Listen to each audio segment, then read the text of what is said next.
Good morning बच्चों। Ninth class के अंदर आपके जो साइंस का चैप्टर 13 है, why do we fall ill, that is the next chapter of the biology and we are discussing it. Okay, in the previous class we have discussed some topics of the why do we fall ill. Okay बेटा, तो आज हम उससे आगे बढ़ते हैं.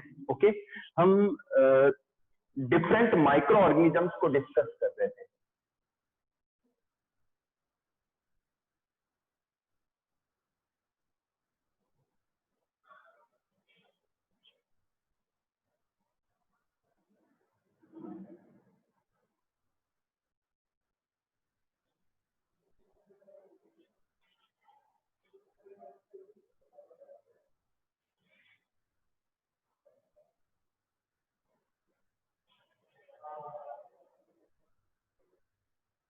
ठीक है बेटा, तो इसमें फर्स्ट है सार्स वायरस.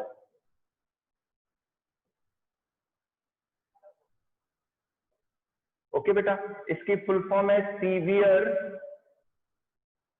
एक्यूट रेस्पिरेटरी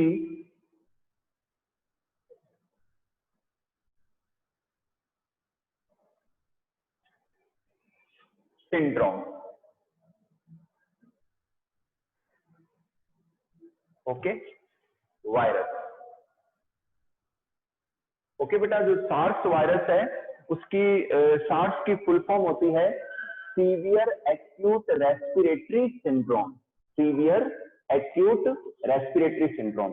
तो इस वायरस का जो इन्फेक्शन होता है बच्चों, वो रेस्पिरेटरी ट्रैक्ट में होता है. नेजल जो पासेज है वहां पर और रेस्पिरेटरी ट्रैक्ट में होता है. ठीक है ना, तो इस तरीके से.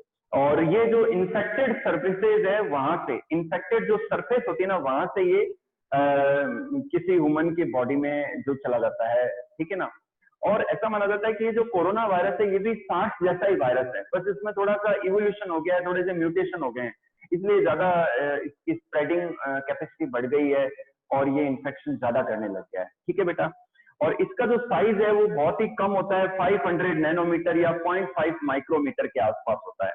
ओके,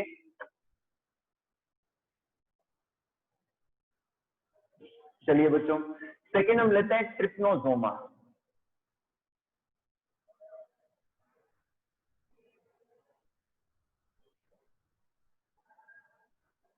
ठीक है, तो बच्चों जो ट्रिप्नोसोमा है ना, ये एक प्रोटोजोन है. ये क्या है? प्रोटोजोन है. और ये स्लीपिंग सिकनेस क्या कॉज करता है? स्लीपिंग सिकनेस डिजीज कॉज करता है.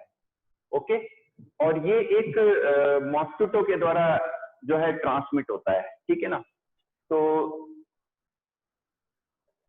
ये एक प्रोटोजोन डिसऑर्डर है या डिजीज है. थर्ड लेते हैं हम स्टेफाइलोकोकस. Staphylococcus bacteria.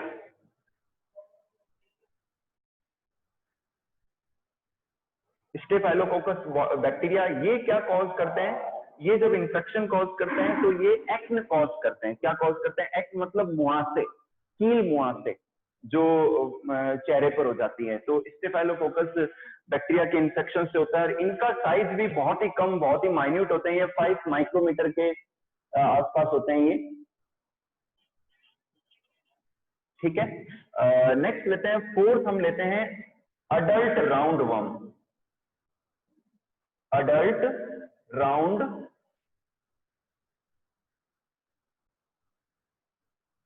बच्चों, जो अडल्ट राउंड वर्म है इनका इन्फेक्शन जो होता है, ये इन्फेक्टेड फूड और के थ्रू हमारी बॉडी में आ जाते हैं और इनका इन्फेक्शन स्मॉल इंटेस्टाइन में होता है. इनका एग्जांपल है एस्केरिस. ये एक राउंड वर्म है, एस्केरिस लुम्ब्रिकॉइड.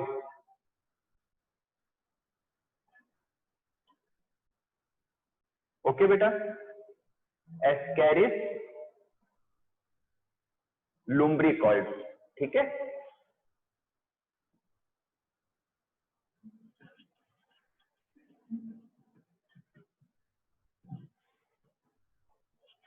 ठीक है बेटा. तो अडल्ट राउंड वर्म के द्वारा एस्केरियासिस डिजीज होती है जो कि इंटेस्टाइन के अंदर होती है. ठीक है, चलिए फिर नेक्स्ट लेते हैं, फिफ्थ हम लेते हैं लीशमैनिया।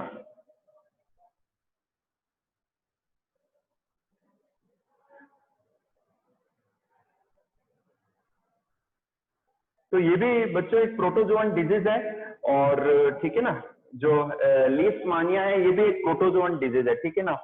सॉरी, लीशमानिया जो है वो एक प्रोटोजोअन है, लीशमानिया इज ए प्रोटोजोअन, ठीक है ना।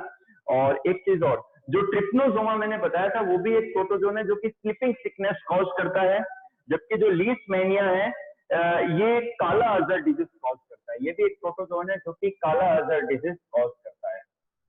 बच्चों ये जो दोनों ही बीमारियां हैं, काला Azhar and the sleeping sickness, ये अफ्रीकन कॉन्टिनेंट में जो है वहां के लोगों में देखने को मिलती है, ठीक है ना। तो इस तरीके से, ठीक है बेटा। तो ये कुछ एक एग्जांपल दिए हैं मैंने डिफरेंट माइक्रो ऑर्गेनिजम्स के जो डिजीज कॉज करते हैं, ठीक है ना। नेक्स्ट टॉपिक लेते हैं हम।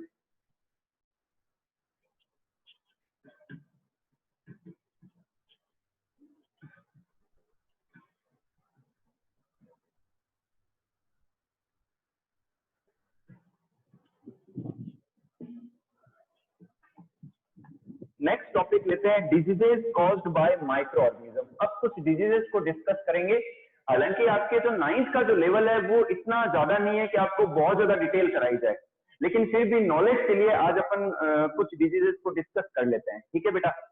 चलिए, डिजीजेस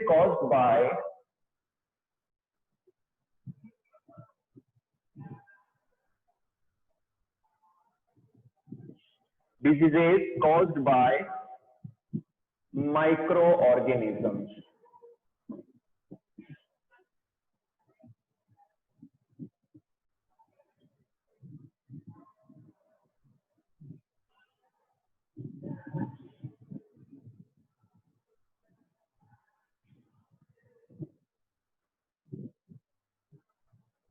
ठीक है बेटा, तो सबसे पहले हम बात करते हैं वायरसेस की। वायरसेस से कौन कौन से, अच्छा बच्चों एक चीज मैं बता दूं आपको, जो वायरस जो होते हैं वो ना तो लिविंग बीइंग है ना ही नॉन लिविंग है। मतलब अगर वो लिविंग बीइंग की बॉडी के अंदर होते हैं तब तो लाइव रहते हैं उसकी मशीनरी के ऊपर सर्वाइव करके, लिविंग बीइंग की। और जब ये किसी लिविंग ऑर्गेनिज्म के या लिविंग बीइंग की बॉडी के बाहर होते हैं तो ये फिर इनएक्टिव होते हैं, न्यूट्रल होते हैं, डेड कंडीशन में होते हैं। ओके, तो इस तरीके से, ठीक है। क्योंकि वायरस के अंदर खुद का न्यूक्लियस होता नहीं है, खुद के सेल ऑर्गेनल होते नहीं है, साइटोप्लाज्म होता नहीं है, तो ये किसी भी लिविंग ऑर्गेनिज्म की जो सेल की मशीनरी है उसको हाईजैक करके अपना मल्टीप्लिकेशन करता है, ठीक है ना। तो वायरस से होने वाली कुछ डिजीजेस को हम देखते हैं। फर्स्ट डिजीज लेते हैं हम, कॉमन कोल्ड।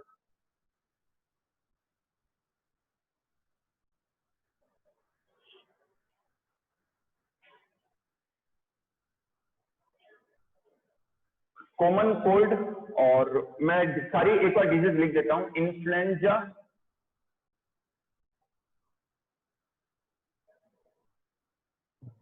ओके। थर्ड हम लेते हैं मीजल्स,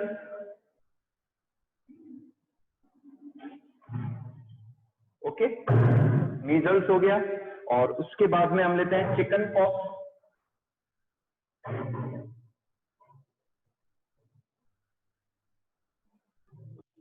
चिकन पॉक्स, ठीक है। इसके बाद में एड्स,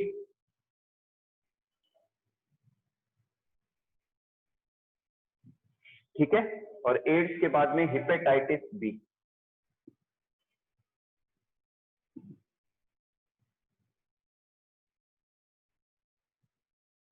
ठीक है बेटा,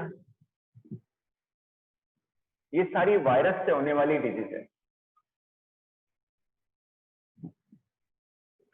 चलिए आज थोड़ा सा आपका नॉलेज बढ़ाते हैं, ठीक है ना। वैसे ज्यादा डिटेल में नहीं करना चाहिए, आपका 9th ही लेवल है, 9th स्टैंडर्ड, इसलिए फिर भी आपको बताते हैं। कॉमन कोल्ड, बच्चों जो कॉमन कोल्ड है, आपको जो सामान्य बुखार या जुकाम जो हो जाता है ना, फीवर हो जाता है, that is the common cold and it is causes by the Reno virus. ये किसके द्वारा होता है बेटा? रीनो वायरस या कोरोना वायरस से होता है, ये जो कॉमन कोल्ड होता है, ठीक है ना। इसे हम रीनो वायरस कहते हैं, या इससे ये कोरोना वायरस से भी होता है। तो इसके अंदर क्या होता है कि जुकाम हो जाना, फीवर आना, है ना, और जो गले का ट्रैक्ट है, जो रेस्पिरेटरी ट्रैक्ट है और जो गले का ट्रैक्ट है वो इन्फेक्टेड हो जाना, उसमें दर्द रहना, ठीक है ना, सिर भारी हो जाना, तो ये सब सिम्टम है कॉमन कोल्ड, ठीक है ना। और इनका भी इंक्यूबेशन पीरियड होता है 3 से 5 दिन, यानी कि 3 to 5 डेज के अंदर ये कंप्लीट होके ठीक हो जाते हैं। ओके बेटा, तो इस तरीके से। बी लेते हैं इन्फ्लुएंजा। जो इन्फ्लुएंजा है बेटा, ये इन्फ्लुएंजा वायरस से होता है। किससे होता है? इन्फ्लुएंजा वायरस से होता है, ठीक है ना। और इसके अंदर भी जो सिम्टम आते हैं वो यही आते हैं। अच्छा, कॉमन कोल्ड एक से दूसरे में फैलता है, जैसे कोरोना फैल रहा है वैसे ही कॉमन कोल्ड भी एक से दूसरे में फैलता है, लेकिन इसकी स्प्रेडिंग पावर इतनी ज्यादा नहीं है। अगर किसी फैमिली में एक जने को कॉमन कोल्ड हो गया है तो हो सकता है दूसरे लोग भी इन्फेक्टेड हो जाए, ठीक है ना। और जनरली ये जो कॉमन कोल्ड का पेशेंट होता है वो जब छींकता है या खांसता है तो वो जो ड्रॉपलेट्स होती है ना वो एयर में चली जाती है, और फिर जब हेल्दी व्यक्ति उसको इनहेल करता है तो उसको भी इन्फेक्शन हो जाता है। या कोई मतलब कॉमन कोल्ड से इन्फेक्टेड व्यक्ति है, वो जब छींकता है या खांसता है तो जो आर्टिकल्स हैं या डोर हैंडल्स है वहां पर वो वायरस चिपके रह जाते हैं, और जब हेल्दी व्यक्ति वहां पर हाथ रखता है बुक्स, इंफेक्टेड बुक्स पर या डोर हैंडल्स पर, डोर नॉब्स पर, तो वो वायरस हाथों में आ जाते हैं, हाथों से फिर वो नाक के थ्रू है ना बॉडी के अंदर चले जाते हैं, ठीक है ना। तो इस तरीके से कॉमन कोल्ड का इन्फेक्शन फैलता है, और ठीक ऐसा ही इन्फेक्शन कोरोना का भी है, ठीक है ना। सेकेंड हम लेते हैं इन्फ्लुएंजा वायरस। जो इन्फ्लुएंजा वायरस है ये भी मतलब इनहेल करने से जो है अंदर चला जाता है। और इन्फ्लुएंजा वायरस के भी इंफेक्शन की यही सिम्टम है, सांस लेने में थोड़ी तकलीफ होना, फीवर आना, बॉडी पेन रहना, है ना, सिर भारी रहना, तो ये सब सिम्टम्स देखने को मिलते हैं। और इनका भी इंफेक्शन इसी तरीके से फैलता है, इन्फ्लुएंजा का भी छींकने से या खांसने से जो वायरस है एयर में चले जाते हैं या आर्टिकल्स पर लग जाते हैं, फिर वहां से दूसरे हेल्दी व्यक्ति को ट्रांसमिट हो जाते हैं। नेक्स्ट लेते हैं मीजल्स। बच्चों जो मीजल्स हैं ये मीजल्स जो है रूबियोला वायरस, मीजल्स किससे होता है बेटा? रूबियोला वायरस से हो जाता है, ठीक है ना। तो इसके अंदर भी क्या है, बॉडी पेन रहना, मसल्स में पेन रहना, थकान सी रहना, फीवर आना तेज, ठीक है ना। उसके अलावा ब्लिस्टर्स हो जाना, स्किन के ऊपर क्या घाव से हो जाना, ठीक है ना। तो ये इनके सिम्टम्स हैं। हालांकि मीजल्स एक बार होने के बाद में इम्यूनिटी आ जाती है बॉडी के अंदर, ये ऐसी डिजीज है जिससे एक बार होने के बाद में इम्यूनिटी आ जाती है, तो नेक्स्ट टाइम ये बीमारियां नहीं होती है मीजल्स जो है, ठीक है ना। और ये भी क्या है कि डायरेक्ट जो सॉर्स हैं या जो ब्लिस्टर्स हैं वहां से जो इन्फेक्शन है वो दूसरे व्यक्तियों को ट्रांसमिट हो जाता है। ओके बेटा, तो ये मीजल्स हो गया, it is caused by rubeola virus. Okay, next लेते हैं चिकन पॉक्स। बच्चों जो चिकन पॉक्स वायरस जो डिजीज है ये वेरिसेला जोस्टर किससे ट्रांसमिट होता है? Chicken pox varicella zoster virus, ठीक है ना। तो वेरिसेला जोस्टर से ट्रांसमिट होता है। इसके अंदर भी ऐसा मानते हैं कि एक बार होने के बाद दोबारा नहीं होता लाइफ में। एक बार किसी व्यक्ति को हो गया तो एक बार जब इंक्यूबेशन चलता है इस डिजीज का तो उस दौरान हमारी बॉडी में एंटीबॉडी बनना स्टार्ट हो जाती है और वो एंटीबॉडी बन के तैयार हो जाती है। तो नेक्स्ट टाइम वापस से जब कभी इंफेक्शन आता है तो ये बीमारी होती ही नहीं है ना।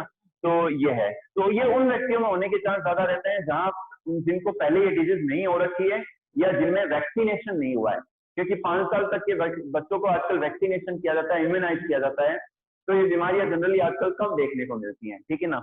तो वेरिसेला जोस्टर इसमें भी बॉडी पेन रहना, फीवर बहुत तेज आना, थकान रहना, मसल्स में पेन रहना, उसके अलावा स्किन के ऊपर फुंसियां और घाव से हो जाना, ब्लिस्टर्स हो जाना, ठीक है ना। और इन्हीं से फिर क्या है एक से दूसरे व्यक्ति में जो है ये बीमारियां ट्रांसमिट होती हैं, ठीक है ना। तो चिकन पॉक्स आपको समझ में आया। फिर लेते हैं एड्स। जो एड्स डिजीज है बेटा ये है HIV वायरस से होती है। किससे होती है? ये HIV वायरस से, ठीक है ना, HIV वायरस से होती है। HIV का फुल फॉर्म है human immuno deficiency virus. HIV का फुल फॉर्म क्या है? Human immuno deficiency virus. तो ये बीमारी ऐसी है जिसका कोई इलाज नहीं है, ना तो कोई इम्यूनिटी आती है बॉडी के अंदर, ना ही कोई इलाज है आज तक, और ना ही शायद हो ना हो। क्योंकि इसका कारण ये है कि ये जो HIV वायरस है सब ये एंटीबॉडीज को ही खत्म करता है। मतलब हमारी बॉडी के अंदर जो T और B लिम्फोसाइट सेल्स हैं जो कि एंटीबॉडीज को प्रोड्यूस करती हैं, ये जो वायरस है जब बॉडी में आता है तो पहले इन सेल्स को खत्म कर देता है। तो जब ये सेल्स ही खत्म हो जाती है तो एंटीबॉडी का प्रोडक्शन होता ही नहीं है, और धीरे धीरे क्या होता है, इम्यून पावर जो इम्यूनिटी है, जो रोग प्रतिरोधक क्षमता है वो धीरे धीरे गिरती चली जाती है। और एक साथ फिर कई सारी बीमारियां हो जाती है उस व्यक्ति को। इसीलिए इसे कहते हैं acquired immuno deficiency syndrome. Acquired immuno deficiency syndrome कहते हैं, क्योंकि जब इम्यूनिटी पावर गिर जाती है तो कई सारी बीमारियां हो जाती है एक साथ, ठीक है ना। तो ये है। और एड्स की बीमारी का मतलब एक्सपोज होने में 6 महीने से लेकर 5 साल तक लग जाते हैं। मतलब कई बार ऐसा भी होता है कि 5 इयर्स तक पेशेंट को पता ही नहीं चलता उसके अंदर एड्स का वायरस, तब तक एड्स का वायरस फैक्ट्री बना लेता है उसकी बॉडी के अंदर, इतने ज्यादा फिर क्या उसके सिम्टम नजर आने लगते हैं। तो 6 मंथ से लेकर 5 इयर्स तक लग सकते हैं इंक्यूबेशन पीरियड में और सिम्टम्स एक्सपोज होने में। आगे बात समझ में। तो ये है। अब ये बीमारी फैलती कैसी है? सबसे इंपॉर्टेंट कारण है, मेन कारण है इसका सेक्सुअल कॉन्टेक्ट। एक अननोन पार्टनर के साथ में, किसी एक व्यक्ति का किसी ऐसी महिला के साथ में या किसी एक महिला का ऐसे अननोन पुरुष के साथ में सेक्सुअल कॉन्टेक्ट करना, ठीक है ना। तो उससे क्या ये डिजीज हो जाती है कि मान लो उस महिला में एड्स का वायरस है, एड्स की बीमारी है, और किसी व्यक्ति ने उससे संपर्क किया, उससे कांटेक्ट कर लिया, तो वो वायरस उसमें भी आ जाएगा। या किसी पुरुष में अगर वो बीमारी है तो उससे वो महिला में आ जाएगी। तो सबसे इंपॉर्टेंट जो मेन रीजन है इसका सेक्सुअल कॉन्टेक्ट है अननोन पर्सन के साथ में। तो बड़े सिटीज में ऐसा देखने को मोस्टली मिलता है। उसके अलावा अगर किसी मदर को ये बीमारी है तो मदर से उसके बच्चे में हो जाती है, ठीक है ना। जब वो बच्चा पल रहा होता है मदर की यूट्रस में, तो माँ के ब्लड के थ्रू उसमें इंफेक्शन चला जाता है। या मदर जब ब्रेस्ट फीडिंग करती है अपने बच्चे को, तो भी ये इंफेक्शन चला जाता है बच्चे के अंदर। इसके अलावा इंफेक्टेड व्यक्ति का ब्लड अगर हेल्दी व्यक्ति को ट्रांसफ्यूज कर दिया जाए, अगर इंफेक्टेड व्यक्ति का ब्लड अगर हेल्दी व्यक्ति को ट्रांसफ्यूज कर दिया जाए, तब भी ये डिजीज हो जाती है, ठीक है ना। तो और इन्फेक्टेड जो सिरिंज होती है, जो लोग जो लड़के लड़कियां नशा करते हैं, सिरिंज यूज लेते, एक ही सिरिंज से सब लोग यूज लेते हैं, ठीक है ना, ड्रग्स लेते हैं, तो उनको फिर क्या होता है, एक से दूसरे में ये ट्रांसफर हो जाती है। तो ये मोड ऑफ ट्रांसमिशन है एड्स के। इसका कोई इलाज नहीं, इलाज इसीलिए नहीं है क्योंकि इसमें इम्यूनिटी पावर ही खत्म हो जाती है, जो टी और बी लिम्फोसाइट सेल्स है वो ही किल हो जाती हैं, तो इसकी वजह से एंटीबॉडीज का प्रोडक्शन हो ही नहीं पाता, ठीक है बेटा।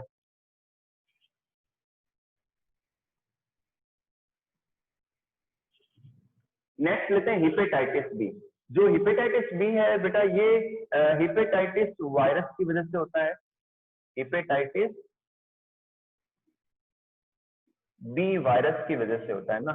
तो ये इंफेक्टेड फूड या इंफेक्टेड पानी के थ्रू हमारी बॉडी में आ जाता है, और इनका इन्फेक्शन जो होता है वो लीवर में होता है, ठीक है ना। और इसकी वजह से जॉन्डिस हो जाता है, पीलिया हो जाता है, आंखों के नीचे पिगमेंट्स इकट्ठे हो जाते हैं, स्किन पीली हो जाती है, ठीक है ना। तो जॉन्डिस हो जाता है, फीवर आता है, बॉडी पेन रहता है, थकान सी रहती है। तो ये सब सिम्टम है। तो इन्फेक्टेड फूड या वाटर से ये ट्रांसफर हो जाता है।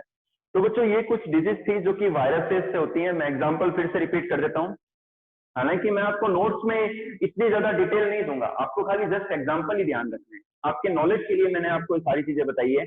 Common cold, influenza, measles, chicken pox, AIDS and hepatitis B. Okay, भूमिका लास्ट में बात करेंगे। हैंड डाउन कर लो।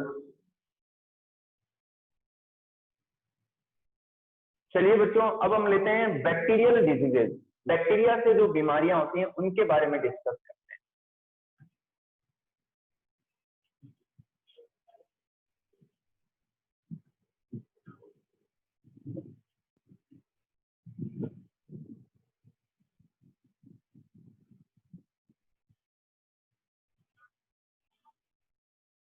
सेकंड जो है बीमारियां, वो है बैक्टीरियल डिजीजेज।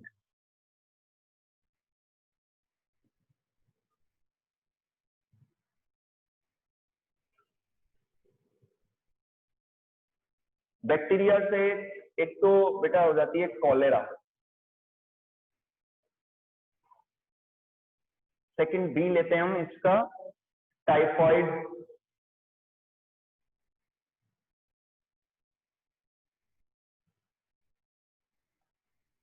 सी है टीबी, ठीक है। जो डी है वो है टिटनस,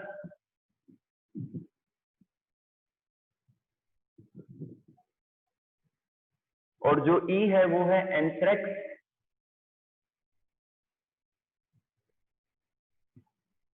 और जो एस है फूड पॉइजनिंग।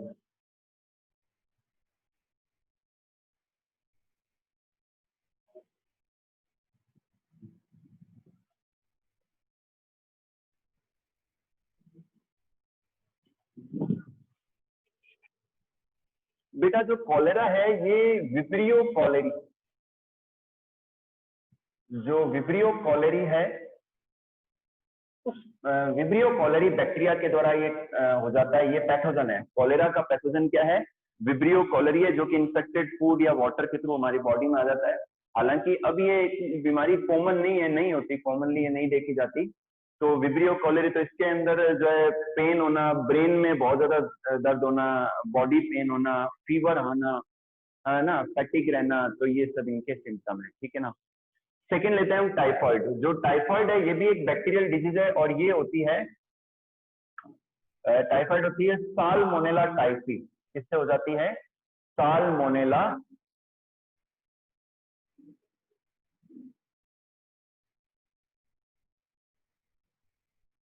ओके बेटा, ये साल्मोनेला टाइफी जो डिजीज बैक्टीरिया है उससे हो जाती है। और इन्फेक्टेड वाटर, इसे पानी जरा भी कहते हैं, पुराने लोग इसे पानी जरा भी कहते हैं। तो इन्फेक्टेड वाटर के थ्रू ये डिजीज हो जाती है। ओके बेटा, इन्फेक्टेड वाटर के थ्रू ये क्या होती है, ट्रांसमिट हो जाती है। तो ये भी है ना, मतलब काफी लंबे समय तक चलती है। और इसमें क्या होता है कि इनफैक्ट जो सिम्टम्स हैं वो धीरे धीरे देखने को मिलते हैं, जैसे पहले ब्रेन में, फिर गले में, फिर सीने में, फिर पेट में, फिर पाँव में। इस तरीके से ये डिजीज जो है रोटेट होती रहती है। तो तेज फीवर आना, थकान रहना, बहुत ज्यादा वीकनेस आ जाना, चक्कर आना, ठीक है ना। तो ये सब इनमें सिम्टम देखने को मिलते हैं टाइफाइड के अंदर। ओके बेटा, नेक्स्ट लेते हैं टीबी। टीबी जो है वो है ये भी एक बैक्टीरियल डिजीज है, जो कि माइकोबैक्टीरियम, किससे हो जाती है, माइकोबैक्टीरियम। एक सेकेंड बच्चों, डिजीज जो हो जाती है वो माइकोबैक्टीरियम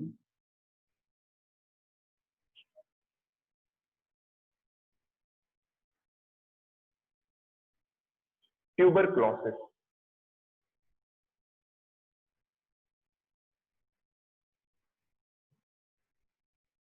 ठीक है बेटा, इस बैक्टीरिया का नाम है माइकोबैक्टीरियम ट्यूबरक्लोसिस।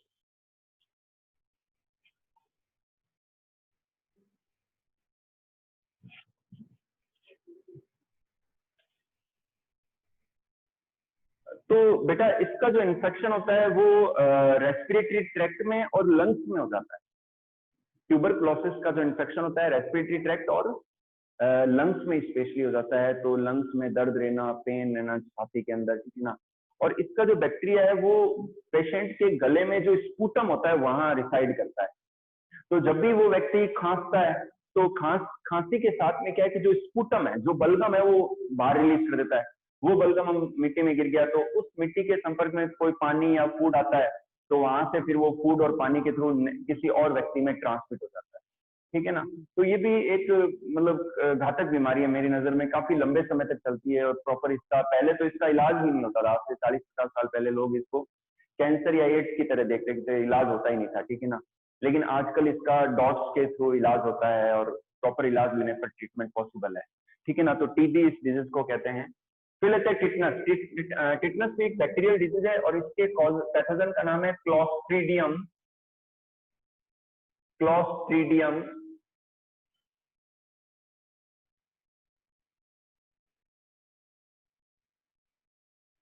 टिटैनी, ठीक है ना।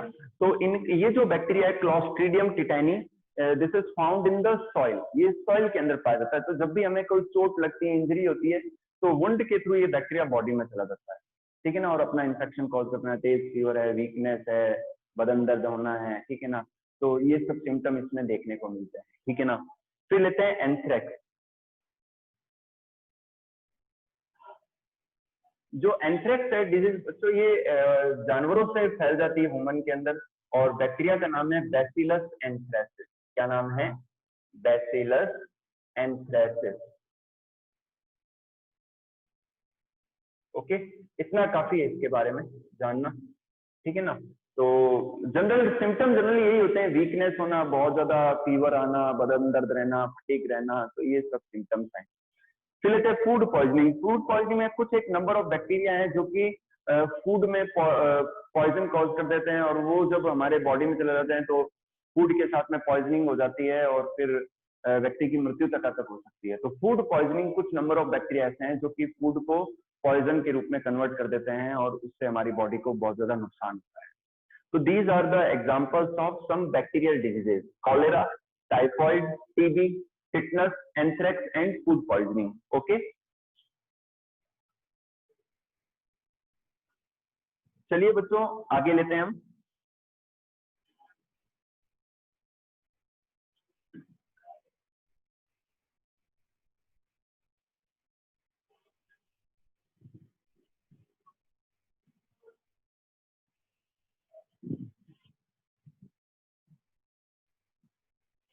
सूडोमोनास, फूड पॉइजनिंग के लिए जो ग्रुप रेस्पॉन्सिबल है, कुछ एक बैक्टीरिया में एक नाम बता देता हूँ, सूडोमोनास। जो सूडोमोनास करके जो बैक्टीरियल ग्रुप है वो फूड पॉइजनिंग मेनली कॉज करता है। ठीक है बेटा। नेक्स्ट लेते हैं हम फंगाई। बच्चों जो फंगाई है उसके थ्रू स्किन इंफेक्शन होता है। क्या होता है, क्या हो जाता है फंगाई के थ्रू? Skin infection.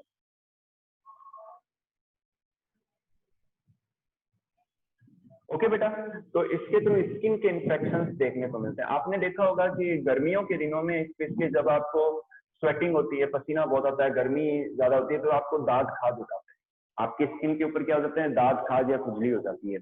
तो वो बेटा फंगल इन्फेक्शन की वजह से होता है, जो कि एक स्किन इन्फेक्शन है।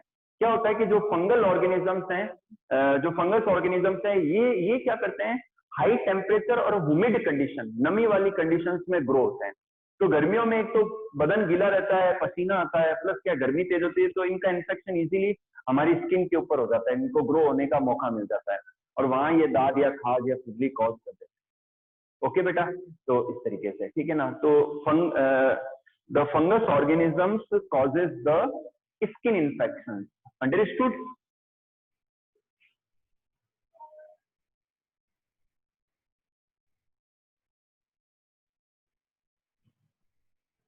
चलिए बच्चों फोर्थ लेते हैं, प्रोटोजोन।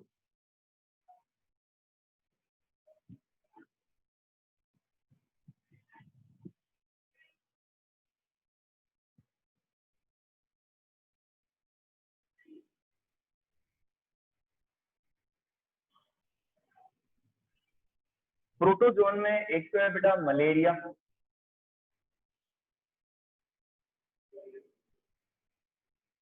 ठीक है बेटा। सेकेंड हम बी लेते हैं, हम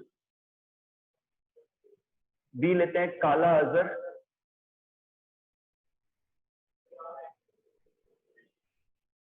काला अजर है। और सी हम लेते हैं अमीबिक डायसेंट्री,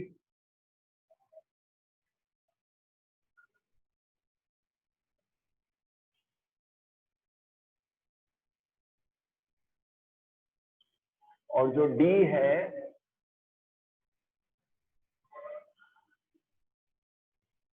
डी डिजीज है स्लीपिंग सिकनेस।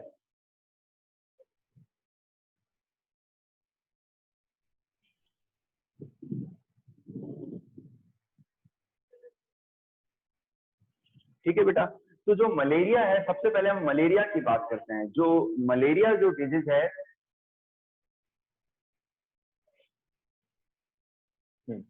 मलेरिया एक प्रोटोजोन प्लाज्मोडियम, प्लाज्मोडियम जो है ना उससे ट्रांसमिट होता है, ठीक है ना। इसकी भी कई सारी वैरायटी है, प्लाज्मोडियम वाइवेक्स है, प्लाज्मोडियम फेल्सीपेरम है ना। तो इस तरीके से तो मलेरिया जो डिजीज है एक प्रोटोजोन डिजीज है, और ये एक मॉस्किटो के द्वारा, फीमेल एनोफिलीज के द्वारा ट्रांसमिट होता है। तो जब ये मच्छर, ये पानी में पनपता है, ठीक है ना, तो जब ये मच्छर किसी हेल्दी व्यक्ति को काटता है तो अपनी सलाइवा के थ्रू प्लाज्मोडियम को हमारे ब्लड में रिलीज कर देता है। ये प्लाज्मोडियम पहले लीवर की सेल्स में पहुंचता है, वहां मल्टीप्लाई करता है, फिर ये आरबीसी में आ जाता है, रेड ब्लड सेल्स में, वहां ये मल्टीप्लाई करता है, ठीक है ना। और इसके अंदर क्या होता है, हर 48 आवर्स के बाद में तेज फीवर आता है, चिल होता है, बहुत ही ज्यादा सिवरिंग होती है, कंपकंपी लगकर, ठंड लगकर, और बुखार आ जाता है पेशेंट को। सीवियर कंडीशंस के अंदर डेथ भी हो सकती है, ठीक है ना। तो ये मलेरिया डिजीज का था। सेकेंड हम लेते हैं काला अजहर। जो काला अजहर है ये बेटा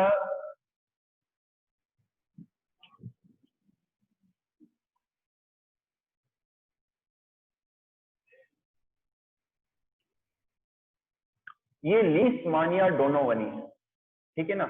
जो काला अजहर है बेटा ये लीशमैनिया जो डोनोवेनी जो प्रोटोजोन है उसके द्वारा ट्रांसमिट होती है ये, ठीक है ना। और ये एक सीसी फ्लाई, सीसी फ्लाई करके एक जो है मॉस्किटो है उसके द्वारा ट्रांसमिट होता है, और जनरली ये अफ्रीका के अंदर ये डिजीज देखने को मिलती है। तो इसमें भी तेज फीवर आना, ठीक है ना, बहुत तेज फीवर आना, बॉडी पेन रहना, है ना, बॉडी मसल्स में पेन रहना, ये सब इसके सिम्टम है, ठीक है बेटा। नेक्स्ट लेते हैं अमीबिक डायसेंट्री। तो जो अमीबिक डायसेंट्री है ये एंट अमीबा के द्वारा, एंट अमीबा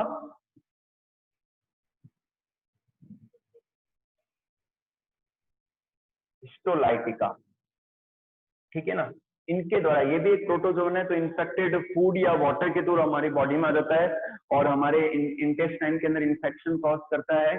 और अमीबिक डायसेंट्री में क्या है, तेज क्रैम्प्स आना, पेट के अंदर मरोड़े आना, ठीक है ना, क्रैम्प्स आना, दर्द होना तेज, और लूज मोशन हो जाना, ठीक है ना, वीकनेस आ जाना, फीवर आ जाना। तो ये सब सिम्टम अमीबिक डायसेंट्री में देखने को मिलते हैं। तो इन्फेक्टेड वाटर से ये डिजीज हो जाती है। नेक्स्ट लेते हैं स्लीपिंग सिकनेस। जो स्लीपिंग सिकनेस है ये ट्रिप्नोसोमा नाम का जो प्रोटोजोन है उसके थ्रू ट्रांसमिट होती है, ठीक है ना। ये भी अफ्रीकन कॉन्टिनेंट में देखने को मिलती है, ट्रिप्नोसोमा के द्वारा ट्रांसमिट होती है ये। और ये फैलती है सैंड फ्लाई के द्वारा। किसके द्वारा? सैंड फ्लाई के द्वारा जो है ये उनके काटने से ये डिजीज ट्रांसमिट होती है, ठीक है बेटा। तो इस तरीके से